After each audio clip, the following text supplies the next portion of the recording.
jalinan asmara antara saudara sampean dengan istri sampean?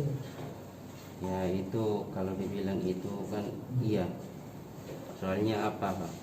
Jadi kalau misalnya kalau di dalam rumah sendiri aku yang sama istriku dengar, iya. Tapi ini di luar tetangga pun ibu dengar. Jadi namanya kita bersama-sama tuh apalagi saling menasihati nggak dengar. Jadi mulai pas dia terus sama istriku ya aku sakit hati sih. Kenapa sampai membunuh? Namanya udah ke bawah sakit hati Pak. Jadi itulah terjadi pembunuhan.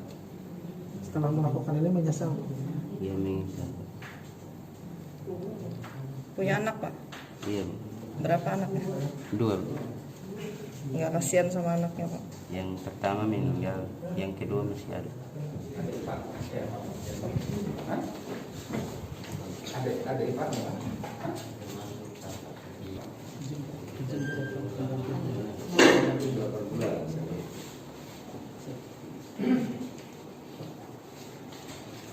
Kamu kok tega dulu? Sudah direncanakan sebelumnya? Dulu pengen juga? Hah? Pada malam kerja? Ya. Berapa kali kamu nikah? 2. Waktu tidur? Terus dibuang? TKP-nya di Barat C1, Abdeling 7B, PT Pilar Wana Persada, Desa Bakonsu, Kecamatan Lamandau, di mana kejadian ini terjadi pada hari Senin tanggal 13 Desember 2021 sekitar pukul 1 dini hari. Tersangka ini merupakan saudara daripada korban, yaitu adik ipar daripada korban yang bernama saudara Agustinus Nabuasa, anak dari Cornelis Nabuasa. Jadi kronologis kejadiannya, tersangka pada hari itu minum arak di rumah temannya, kemudian tersangka pulang ke rumahnya sekitar pukul 19.30. Setelah tiba di rumah tersangka, terjadi cekcok mulut antara tersangka dengan istrinya, dan diikuti si korban ini yang merupakan adik daripada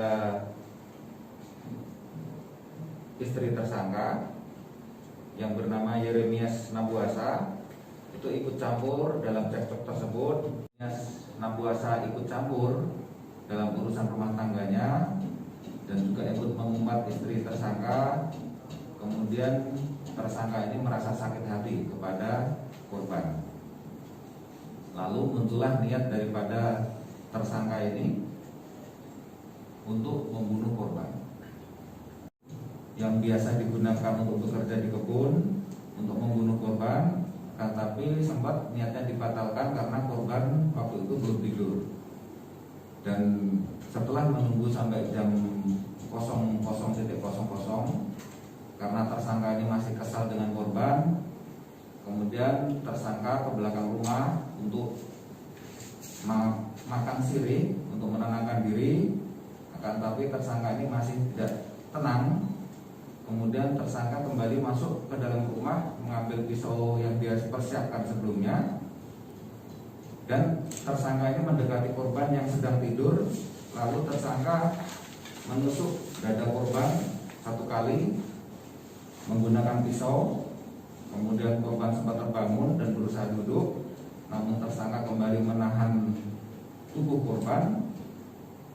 Lalu tersangka menggorok leher korban, dan selanjutnya setelah korban meninggal, tersangka ini berniat menghilangkan barang bukti dengan cara membuang jasad korban yang sudah meninggal tersebut, diangkat menggunakan angklung dan dibawa ke embung rawa untuk dibuang di rawa. Tersangka kembali ke rumah dan kembali dia tidur di rumah, membersihkan diri dengan mencuci baju, pakaiannya, kemudian amplop yang tergunakan juga dibersihkan. Kemudian tersangka tidur di rumah.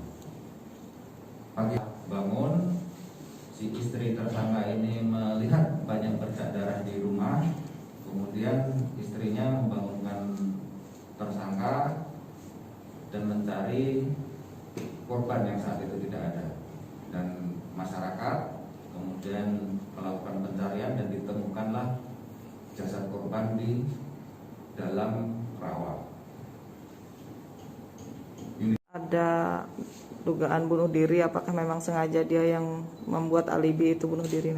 Ya, jadi pada saat